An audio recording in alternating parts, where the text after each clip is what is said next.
কত টাকা আপনার জরিমানা? হ্যাঁ কত? 5,000। শোনো মামা, যার কেউ নাই তার আল্লাহ আছে, বুঝছো? 3 4 এই যে 5, ধরেন আপনার 5,000 টাকা। দাঁড়ান, রিক্সাওয়ালা মামা যে তার রিক্সা আপনার গাড়িতে লাগাইলো, আপনি ক্ষতিপূরণ পাইছেন? হ্যাঁ পেয়েছি।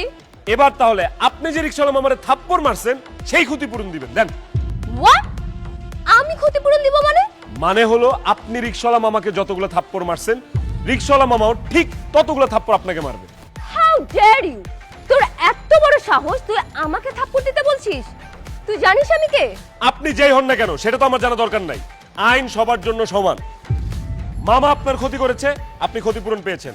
আপনি মামাকে থাপ্পড় মারছেন, এখন মামাও আপনার থাপ্পড় দিবে। মামা থাপ্পড় মারো। ভাইজান, আমি গরিব মানুষ, তবে আমি মানুষের সম্মান করতে পারি।